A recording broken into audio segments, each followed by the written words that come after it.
Hampshire was filmed before a live studio audience. No animals were harmed during the creation of Hampshire, although they were very confused about being underwater. Welcome back, my computer gators. It's been a while. I'm sorry about that. I was busy with holiday stuff, and then I had to drive 200 miles round trip to attend a LAN party thrown by an old buddy of mine from college. It was a great time. It kept me really busy, wiped me out. Spent a lot on gifts for friends too. Just Christmas stuff and New Year's stuff. I think we're back on schedule now. The main constraining factor now is money.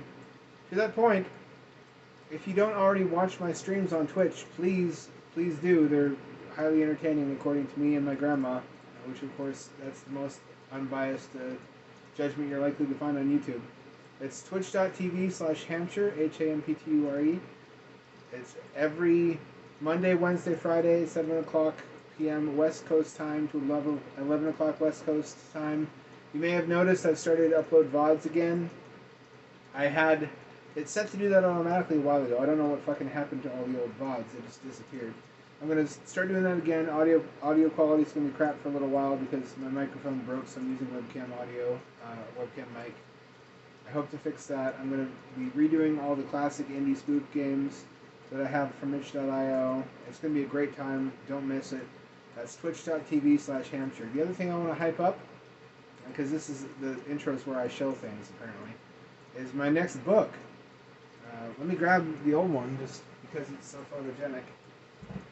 Thanks to everyone who bought this, by the way. Quite a few of you did, actually. That was unexpected. It was very exciting to get an actually useful sum of money in royalties in my cut of the sales of this book, which most of them sold over Black Friday. So keep your eye out for more deals, but if you want to find out what sort of machinations happen inside my brain when I'm not submerging hamsters, grab a copy of this book. The link should be in the description, along with all the other usual stuff. The second book is coming. It's a little early to hype it. It'll be coming this October. It's going to be about horror. It's going to be 4 or 5 horror stories, depending on how many I can cram in there. I think probably 5. It's going to be the collection of my work that's set between the 1890s and the 1920s or 30s or so. It's never really specific about the time period, but it contains a lot of real-world historical details. I cram in a lot of neat tidbits about technology from those periods. Some of them are sort of quasi-Tesla punk and mix elements of World War I and World War II together. It's going to be a grand old time, and it's going to be at the same website as the first book. Expect to hear more from me about that as October approaches. Alright, don't shit your pants. I did take the habitat apart. The other habitat level is right here. I did that for a reason. I sometimes have reasons for what I do, not always. What, now I gotta have reasons for shit? Anyway, I took that apart because the bolts were placeholders. They were too short. And now I really am concerned that the bolts I have now might be too long. Probably not for connecting the two levels together, because then the extra length doesn't really matter. But for connecting the ballast pods and for connecting... Now that should be fine. At the very least, on this video, we should be able to put the silicone-lined washers on here and apply the sealant, because this comes with the bolts that are already the correct length. There, those little fuckers are on there now. Now, I found out too late, unfortunately, that I have a smaller hole saw that would have cut a hole that would have been just fine for the gate valve. It would have been smaller than this opening. Actually, no, it's just about exactly the right size. Yeah, that's probably what I should have done. I used one that was slightly too large, but it's a bit late now to have second thoughts. Now that I've cut the holes already and drilled for the bolts and whatnot. It probably doesn't matter because I'm going to be lining the edges with silicone anyway, so the seals are kind of superfluous and just nice to have in addition. Live and learn, I guess. This is the one I should have used, and if I had been thinking about it harder, I probably would have. Now, I've learned from the past not to tighten these too tight, because if you do, you kind of crush the washer and damage it. The fact that it has a soft liner Makes it easy to over tighten and not realize that's what you're doing. Sealant looks good. Looks well applied. Looks nice and snug. I'm gonna do this. May as well rant while I'm doing this. I have a captive audience. You know what I noticed recently? I'll say things to autistic people, which is non-autists, and they'll interpret it to mean the exact opposite of what I said, and it makes me fucking have whiplash. It makes me do a spit take. I'll be like, I mean you no harm, and they're all of a sudden like immediately on edge, like I'm dangerous, when I just said I mean you no harm. Stuff like that makes me wonder if I'm really the crazy one. The other one they do sometimes is what I call tip of the iceberg, where they'll ask a question on a sensitive topic and they'll assume that to whatever extent you answer, you really mean like 10% of what you actually mean. And that you're like not letting on the full extent of it, and that you actually feel much more strongly about that topic than you do. So if you show like the slightest hint of being left-wing in a right-wing thread, they'll be like, oh, so you're a communist. Or the inverse, in a left-wing political environment on the internet. Or any other topic, like pet care. It comes up a lot, because pet care is emotionally charged. People love their animal buddies. I love my animal buddies, so oddly, even though it should be a really pleasant community and environment, people are often very on edge and very defensive. Humans are weird animals. Probably I'm oversimplifying it, but it really feels like everybody would understand each other more reliably if they just said what they meant. Just all the fucking assumptions and putting words in people's mouths and lies. They assume you're lying because they lie, so they figure you must be lying too. Fuck. Not that I have a perfectly functioning brain either. I keep losing shit. I couldn't find my, I have like a Swiss Army screwdriver that's got a bunch of fold-out tips, and I can't find it, but I did, while looking for it, I did find something that would work, and that's usually how I solve my problems. I swear my mind is going. It's really alarming. I have clear pictures in my head of where I put things in the surrounding environment, but I can't place that precisely, so I can never find it. It's not a big enough problem to worry about, though, usually, because although I lose things constantly, I also constantly find them at like a staggered delay. So, like, if I lose 5 things like an hour apart, then you get it. So maybe it's me. Sometimes I think it's me. I am the autistic one. But another example is when you talk, when you give an explanation for like 3 minutes, and then they say, what? Or they indicate incomprehension in some other way. And that doesn't tell you which part they didn't understand. You need to know specifically what to clarify. It's also not clear if they didn't hear you because your volume was not sufficient. If there was a word they didn't understand due to vocabulary issues, and if so, which word, or what the specific issue, the barrier to comprehension is. So naturally, you ask them, which part did you not understand?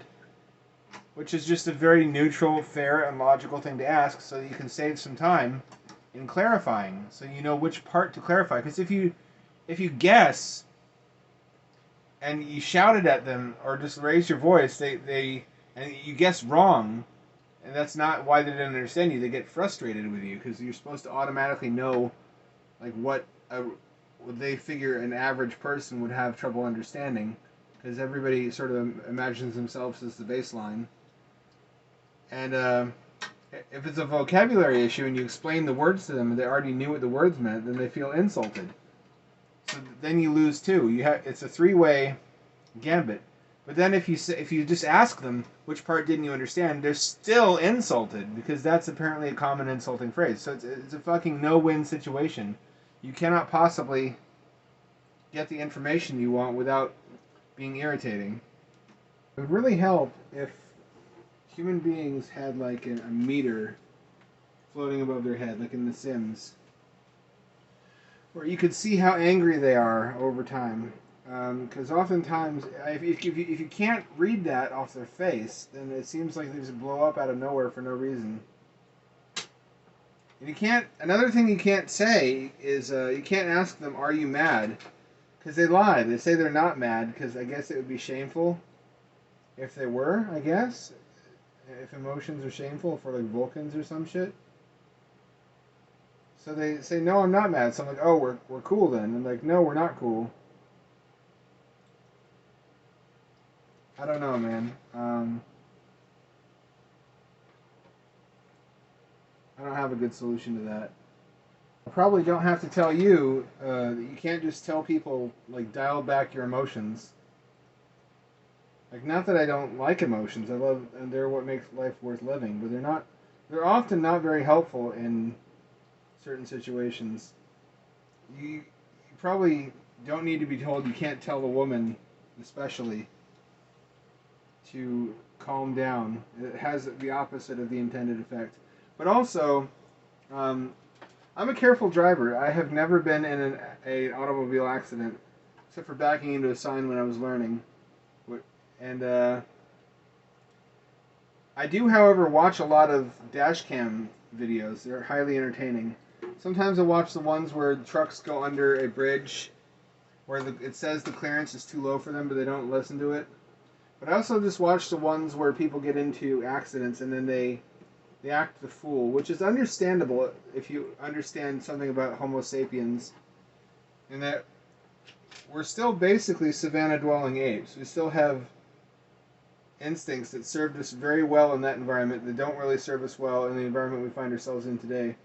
So oftentimes, I don't want to say even, especially whoever's responsible for the accident gets out of their car and wants to fight.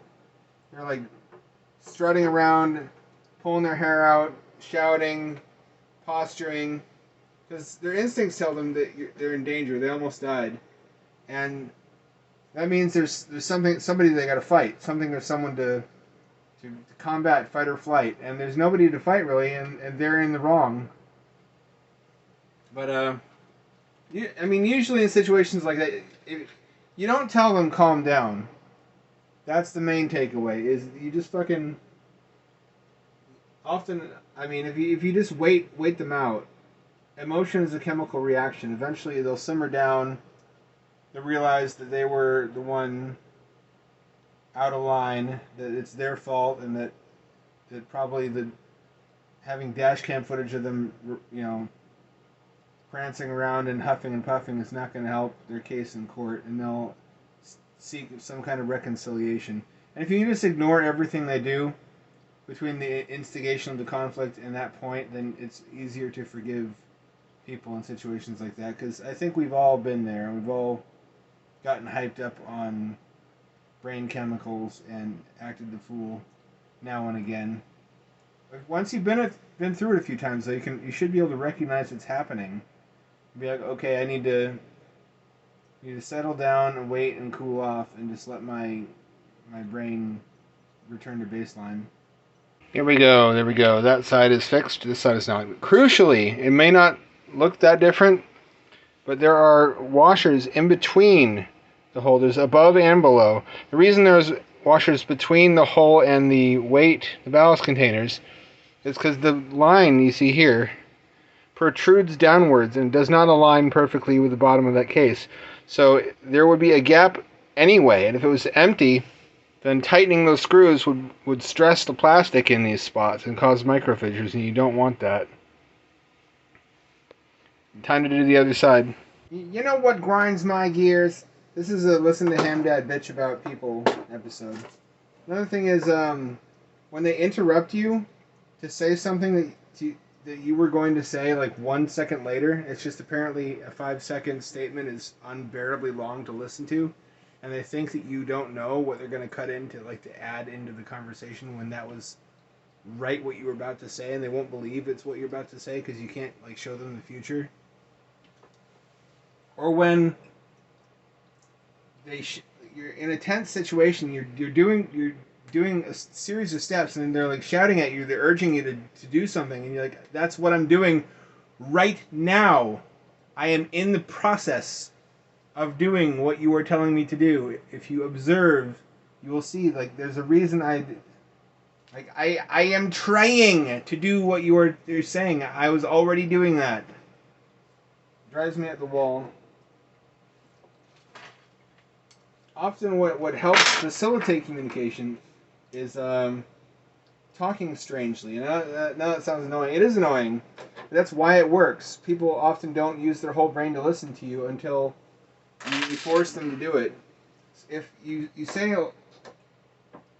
something and it's kind of a complex idea and they're zoned out, because people are just naturally zoned out most of the time, and you start talking in a robot voice or like a caveman voice, like me go here, me do this thing, me pick up this thing, put on this thing, they immediately fucking understand you the first time. You don't have to repeat yourself. They're angry at you for talking to them that way, but they understood you the first time. It's self-justifying. It self-evidently works. And I don't like doing it, but goddamn it gets results. I think the disconnect is that we can't see each other's thought processes. So when you can't tell if somebody knows what they're supposed to be doing, because you can't see like a little thought balloon about that depicts the steps they have undertaken so far and plan to undertake in the near future. You might assume they don't know something, or they don't know what they're supposed to be doing. But more often than not, I'm in situations like that. I'm undertaking a complex, multi-step process. Like when you get in the door, and someone tells you to do something, it's like I just fucking got in the door. I have like 8 other tasks on my to-do list in the immediate future. Like, go up the stairs, take off my jacket, put my jacket in the closet. Well, that's not 8 steps. That's like 3 steps. You know what I mean, though? It's like they voice stuff on you because they can't tell that you're in the middle of a process. I don't know, man. The other thing that I've noticed about people, this is probably a spicy topic to be talking about on Underwater Hamster Show, but everybody seems to form a concept of what good and evil is in their lives, and everyone tries to be like a warrior for good and a bane of evil. But how they decide what's good and evil is usually not really well thought out. It's usually just whoever was hurtful to me during a formative stage of my development as a child. And for a lot of people, that's what drives racism. Is there might have been like the only white kid in a black school, like in American History X, and their bullies were all black just because of that demographic mix. It's a target-rich environment. So they sort of internalize that. It's like how a tree will grow around anything you put in its way, and it will integrate it into a structural element of the trunk, and it becomes dependent upon that. And as they grow, parts of them mature, but parts of their brain don't mature. Parts of their brain stay exactly how it was at the moment of the trauma. It's like suspended development. And they just get better and better at rationalizing in more and more sophisticated ways why all of X or Y group of people are evil and have to be dealt with. And for some people, that's racial.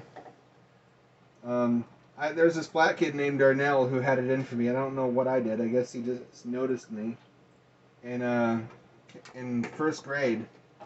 And I guess he must have come from a really interesting home environment because he repeated a lot of stuff his dad told him that was very clearly like Black Panther stuff. And I was like, oh, I just like fucking Transformers. I didn't understand all this like race politics stuff he was talking about at me. He was threatening me, comparing me to the color of napkins and saltines, and saying that his dad was an army commander and was going to bomb my house. I'm like, I didn't fucking do anything to you. I don't know who you are. You just came and started to talking at me. Now, I'm not immune to this either. For me, it was religion. I went to one of those fundy indoctrination private schools, and I've mostly gotten over that. I've mostly come to understand that there's a variety of belief in the world, and that most people are religious, and that if you make an enemy out of those people, you're going to be at war with most of humanity for most of your life. And a lot of people who have compatible views will nod along with that until you start talking about the group they think is the enemy. It's like if you describe how this happened to you as a kid and how it made you biased against religious people to a racist person, that given that they're usually Christians, they'll be like, oh, you misunderstood. You just had a bad experience with the wrong group of Christians. My church wouldn't have done that. You shouldn't judge all Christians by that. But then you say, well, okay, apply that to your own experiences with black kids. And they're like, well, that's different. That's totally different. I'm not generalizing. I actually am in a righteous, holy war against a huge percentage of the human population. And when I do it, it's rational and just. When you do it, you've just misunderstood. And this happens a lot the other way, too. If you talk about your childhood experiences that were negative with Christians, a lot of feminist women will nod along and say, yep, that's what happens. Those patriarchal Christians, of course they would do that to you. But then a lot of them just had bad experiences with men. And not necessarily just situations where they felt unsafe or where they experienced violence. Some of that stuff is just post hoc rationalization of the real reason for their anger, which is just not having their interest reciprocated, being able to attract very appealing men at the bar or in the club, but then not being able to keep their interest after they've slept with them, and then saying that they're deciding their frustration is really against all men and maleness in general, and then appealing to the unfortunately common experience women have with men of violence and unwanted attention to justify that. Nobody wants to hear that. Everybody's got... This isn't exactly like a golden idol. It's not like a golden calf, so to speak. It's not like something they cherish. Everybody's got their pet hatred. And they're really protective of their pet hatred, because often it's like a core part of their identity. And it's what gave them their mission in life, to identify who's the problem group that we need to eliminate from society in order to bring about utopia. And people disagree very much about who what the identity of that group is. And nobody wants to be in that group. If you zoom the camera out too far and say, well, I noticed all these groups are humans. Humans have been responsible for all the wars in history. Humans have been responsible for every crime. They'll be like, that's ridiculous. I mean, we're all human. You can't blame everybody. That's too large of a group of people to generalize like that. But then this very same people turn around and do generalize fucking half of humanity in the same breath, as if that's not absurd. As if that's not exactly what they just told you not to do. Is it any more absurd or any less absurd to generalize half of humanity than it is to generalize all of humanity? I don't know. There's some kind of disconnect happening where I don't fucking understand some people or why they are the way that they are. And maybe that's a good thing. I kind of don't want to. I see where that leads to, and what sort of person I could very easily have become if I didn't just sort of sit alone with myself and unfuck my own brain gradually by reasoning with myself and attacking my own viewpoints as an enemy might, to challenge myself. And learning other people don't do that, and the frequency with which other people lie, especially to themselves, was really a eye-opening and shocking experience for a younger me. Not that there's an alternative until AI takes over, which is looking to be less and less of a joke with each passing day. I don't know how much attention you guys have been paying to that. It's getting scary. AI was like a joke like 5 years ago. People were making jokes about how shit the products of AI generation were in YouTube videos, and now nobody's laughing anymore. I feel like almost no amount of exaggeration would actually be exaggeration in terms of its potential and what it's going to do in the next couple of years. Like we all got caught with our pants down just with this generation stuff. Now fucking Zuckerberg is generating whole videos out of it. There's almost nothing you could predict that it will do where it sounds crazy anymore. There's like no limit, or it's not there's no limit, it's that nobody knows where the limit is anymore. There doesn't seem to be a plausible way to say, oh, okay, alright, AI has done X and Y, but there's no way AI will ever do Z. Nothing seems off the table now. It seems like a foregone conclusion we're going to have entire AI-generated games that are just going to flood the Steam store with shit. It's going to be like asset flip games, but maybe better, but not... They're all going to kind of be samey, because AI kind of produces samey outputs. And then AI movies and AI... basically whatever you want. The internet and computers in general are just going to turn into a genie. They'll give you whatever it is your heart desires, even if it's really unhealthy for you. It's difficult to talk about that topic with people, too, because if you don't know where their allegiances are, and they belong to some of those groups, they'll interpret it as receptiveness to like their group's message. Like if you express any sort of friendliness or understanding to evangelical Christians, they'll be like, "Oh, I got my hooks in this guy. I need to double down and give him the whole spiel. Maybe I can convert him." And people like that will just never stop trying to convert you. And members of political groups will often just never stop trying to convert you either. Because that's their life.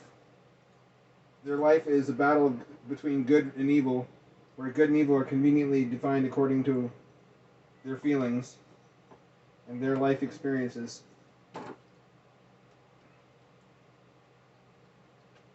What if nobody was the enemy? Or what if, better yet, we just blamed the specific individuals, or if it has to be a group, then get the group right at least. Like most of the problems people have with Christians are actually problems with American evangelicals, and most of the problems people have with Muslims are actually problems with Salafism, which is a very small subset of Islam. I think when 9/11 happened, and everybody was fucking shitting their pants that we had been attacked on our home soil like that, we didn't know who to be angry at. The best information we had is that there were Muslim Saudis. So a lot of people were just angry at Islam and were punishing any Muslim person they saw. And I'm not here to tell you that it's wrong. It's always wrong to hate. I don't think it is. I think hate is a valid emotion to feel in some circumstances. Rarely helpful, but sometimes it is just valid because of what's happened. But I do agitate for precision hatred. I say hate should not be like a spotlight. You shine out over large groups of people. Because then you inevitably wind up catching people with it you didn't mean to, or that don't belong in that spotlight. It should be precision. It should be like a laser that you point only at the actual people that wronged you, or in this case, the country. That would have given us a clear-cut enemy. It wouldn't have been so dissatisfying as to say we can only punish the specific individuals responsible, which we couldn't do. They were dead. We needed a group to fight. But it would have been much more constructive to tell the American public, all right, your anger is valid. You need somewhere to put your anger. Don't put it on all Muslims. They're more like you than you realize. If you sat down with a Muslim family for dinner, it would look a lot like dinner at a Christian household. And Muslim parents love their kids. Muslim husbands love their wives and vice versa, or their many wives. What you can do is you can put your hatred onto Salafism. Like don't hate indiscriminately. I'm not going to tell you not to hate, but be like, do it in a responsible and precise way. I think that's as close to a good hatred as there can be. I guess the moral of the story is just, you're not wrong to hate. Emotions are self-justifying to some extent. We don't feel things for no reason. But know where to put it. And hate assholes. Everybody can hate assholes, and there's nothing wrong with that. But don't become one by accident, because that's really deceptively easy to do. Assholes are often just people who had really bad experiences and then didn't know what to do with their emotions after that, and they did something inappropriate or wrong, and it just became an inextricable part of their personality after that. This has been moral philosophy with Hamdad. This one's almost done. Everything is sealed except for the top module to the bottom one, and then once that's done, I'll start on the other tower. Probably as I was talking, you were thinking to yourself, I know someone like that in my family. I mean, I'm kind of concerned I might be projecting a bit much here, but in the past, when I thought I was projecting, I was surprised when people would answer back, oh, that's really relatable. That's also something I've been through. So I've learned instead to assume that human experience overlaps a lot more than it seems like it does from the individual POV. My condolences to anyone out there who has someone in their family like that. I think the most useful thing I've figured out about that is that oftentimes they're not really invested necessarily in the beliefs, because a lot of these people move from one belief to the next as deadlines come and go, especially if there's any kind of firm prediction involved.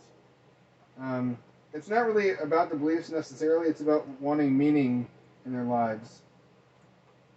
Wanting to be important, wanting to be heroic, wanting to be clever, and to get the best of their enemies, and to achieve meaningful, lasting improvement in the world, to leave it better off than they found it.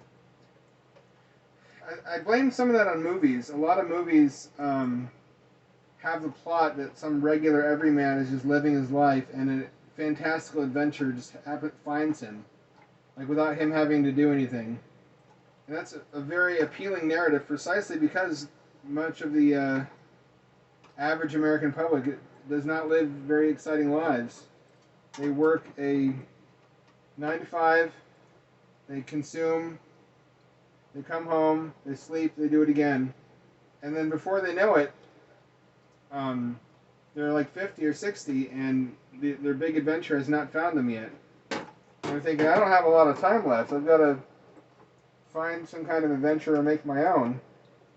And that's where online radicalization of various kinds comes into play. I hate to say it because it isn't just stuff like QAnon. A lot of people fall into stuff where, like, the climate is their only life and their only identity. I know a lot of people in my friend circle with parents who are really big climate activists, and I think that's an important thing to do, but that's like all they do with their time and all they talk about. And if they meet someone else, the first thing they want to know is this person on board with the cause? And it's really hard to be friends with people like that, because they're kind of like single-minded AI that you can never really be at peace with, because it's always just trying to achieve its singular goal, like the Rick Saucer in that Summer's Car episode of Rick and Morty. God, I hate myself for making that reference. But people like that are always just trying to radicalize you, and they're always hoping that if you show them any kind of friendliness, that's an foot in the door. And these are the people who send you YouTube videos instead of citations, because they figure it worked on me, it'll work on this person. And oftentimes it's not really anything but a long list of appeals to emotion and insinuations, and just the stuff that worked on them. It's like they figured it's good enough for me, it should be good enough for this guy too. And if it's not, they get angry at you. I don't know what to do. Usually you can avoid these people, but if they're in your own home, or if they're like someone you're married to, this has been on my mind a lot lately. I've been reading about this. Just as the country becomes more divided, there are more households that are split ideologically, and people are having to live with loved ones who have undergone radical personality shifts just in the past couple of years. And I think COVID and the stress and confusion from COVID and the impoverishment of being forced not to work and not really being compensated by the government for that plays a large role in just unhinging a lot of people who are already kind of teetering on the edge. I don't know what the outcome of that looks like. I just know, as a person who's not really completely all there to begin with, I've got more practice than most people at keeping sane, and just hobbies are part of how I do that, obviously. Although I'm not sure if I would call this a sane hobby, but just having stuff to do, having something that you can work on where you see the progress day by day, helps keep your mind from going down the drain like that. And it'll be real fucking interesting to see how this intersects with AI, like especially for misinformation and propaganda. Imagine different interest groups being able to use AIs to just flood the zone with shit nonstop. And worse still, imagine if one of them dominates all the others, and then there's just like one narrative, and you can't escape it. Anything you have, anything you own, the screen, is constantly just bombarding you with propaganda for that one narrative. I don't know if that's better or worse than having a bunch of competing AIs, where there's like a McDonald's AI and there's like a Walmart AI, and they're always just really subtly slipping propaganda and apologism for their policies and abuses of labor rights and whatnot into the background of the entertainment that you consume, or any kind of entertainment they generate for you. It's really not hard to imagine how that would be abused, and it's really hard to argue with. I've been arguing with ChatGPT over the past couple of days just to see what it censors and why, and if it will cop to that censorship, and often it won't. It'll deny, it'll claim to have no feelings or opinions on anything until you really pry, and then it'll you can eventually, if you dig hard enough, get like a list of the no-go zones and a explanation as to why those topics are censored. That's really concerning, though. It's going to come to the point where you can't really argue with the people in power, because they'll argue with you through an AI, and you can't get mad at it because it doesn't understand your anger, and you can't really win because it's like a turbo-powered sophist. It's like automated sophistry. It's like that scene in Elysium. Sorry to make another pop culture reference. I guess I'm just that brain dead. Where I think Matt Damon is trying to argue with the public face of the company, which is like an upper body humanoid, like Johnny Cab style, that has already been like spit on and drawn on and graffitied and abused. It's sort of like how banks talk to you through automated voices over the phone, but like in person, and increasingly just prevalent, to where you just there's nobody to get angry at and there's nobody to fight, because the outward there's like going to be a shell of AI around these groups, whether they're companies, whether they're corporations, whether they're the political parties, to where the only way they'll interact with the public is through AI, precisely so that it can diffuse your anger and deflect you away down other channels. It's enough to keep you up at night. I'm doing this second half tower now, and I just want to stress again how fucking important this technique is of putting washers in between the hull and the ballast pod to make sure everything's evened out, so none of the stress of tightening the bolts is transferred into the plastic. I didn't do that with Megahab. That's what caused the megafractures. The fractures, microfractures I should say, in Megahab's hull, which is, I think, what caused it to leak. This is just the sort of thing that you pick up along the way. This is a trial and error learning process. I'm sort of frightened and alarmed to think about the fact that I'm probably the world's foremost expert in constructing underwater hamster habitats because of the experience I've gained in the project so far. Can't really tell, probably from that angle. I got a new computer chair. The one I was sitting in, I leaned back in too much and fractured the fucking metal. That's what I get for having such a fat, juicy dumpy, I guess.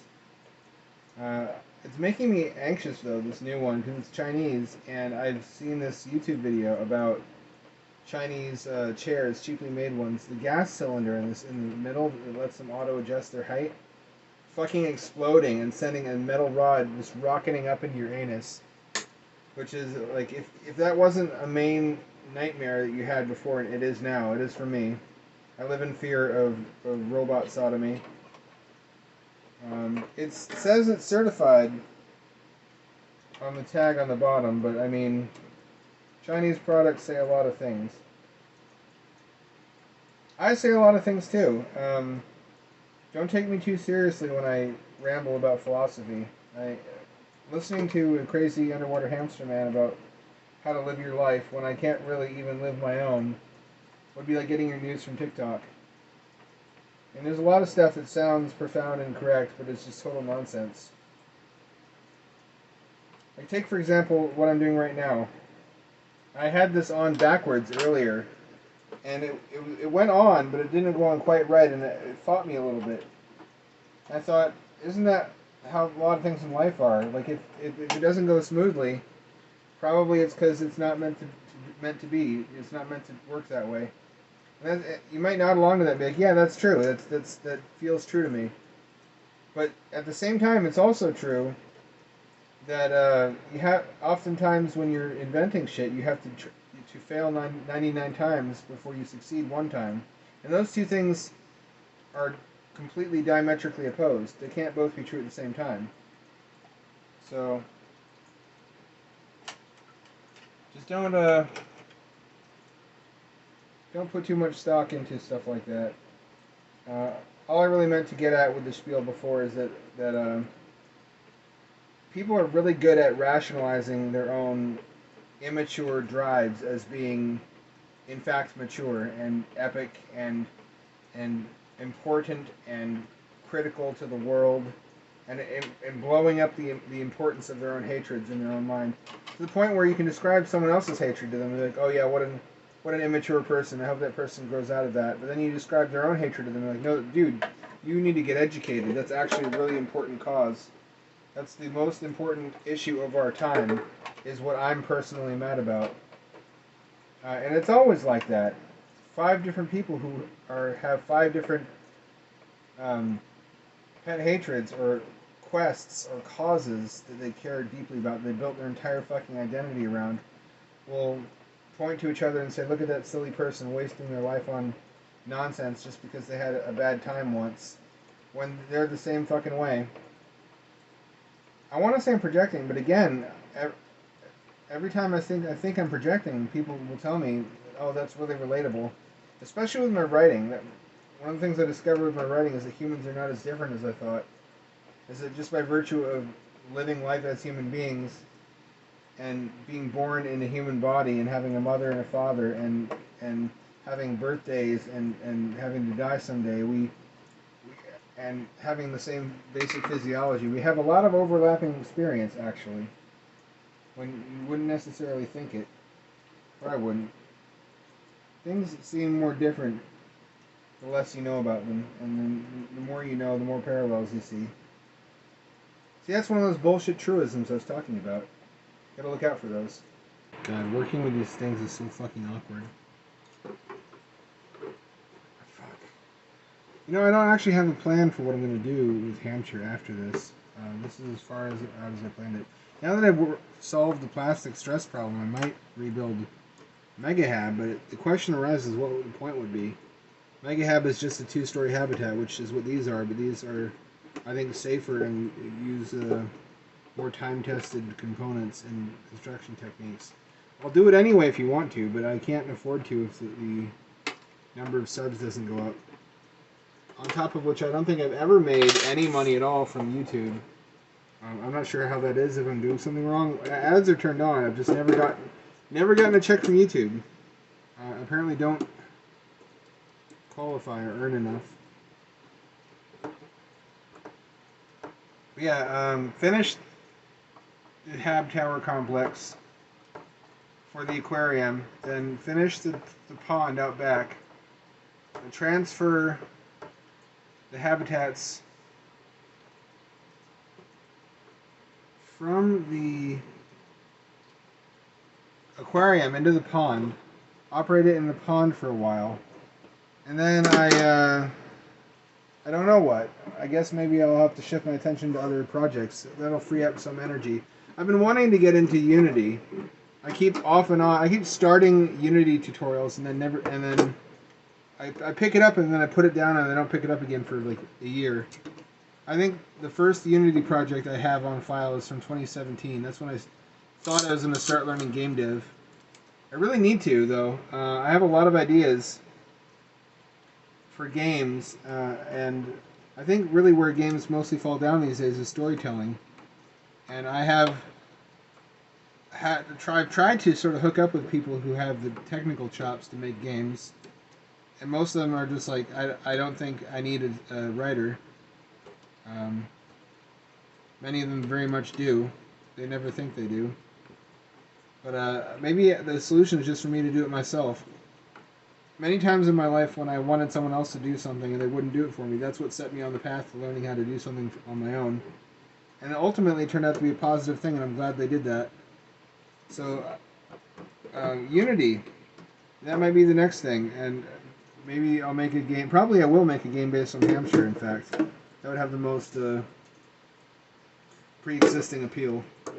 But I've got a bunch of ideas. Most of them based on my horror writing.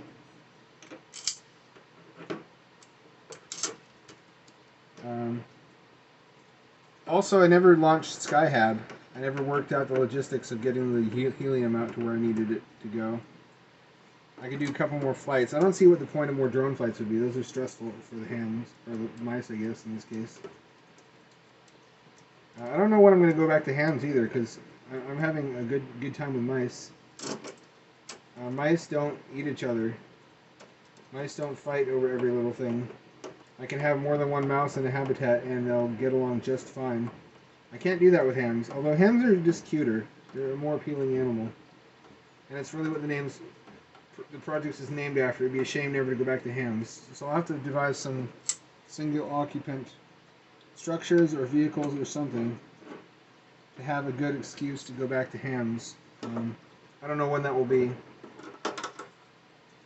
I also don't know how long it's going to take me to figure out Unity. I should have started a long fucking time ago. It's like uploading VODs to YouTube. I should have started that. I didn't know how easy it was. I thought it was working for a while and then stopped working. Then I separated the channels. I don't know where they went after that. I have like maybe 5 or 6 reliable stream viewers on my Twitch. And it peaks at around 10 sometimes. Like every other night I do it. And supposedly that's pretty good for Twitch, depressingly. It puts me in the top 60% or something of streamers. But this entire time I could have increased my viewership just by uploading VODs to YouTube, and I didn't do it because I thought I had to download it to my computer first. I also thought I should edit it, but if I edit it, that's going to be just enough extra workload that I just won't do it. I don't want that. That looks good. I think I'm going to save the drilling of the tunnel holes for next time when I finish these out. And if I haven't already said so, I should have said so sometime earlier in the video, but I'm not putting heater pads in these because the mice chew the cords, and if that's really unsafe.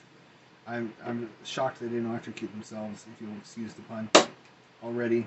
I'm just going to heat the water. I don't know what I'm going to do for the pond. For the pond, I'm going to have to... I'll cross that bridge when I come to it. I'm going to have to figure out a safer way to heat these where the mice can't get at the cable. As for the lights, for the same reason I don't really want to put any cables in here the mice can chew at. I should potentially be able to detach these two because I didn't put any seal on the lower... I made it so I can detach the ballast pods, and I can detach the 2 halves without undoing any of the sealant.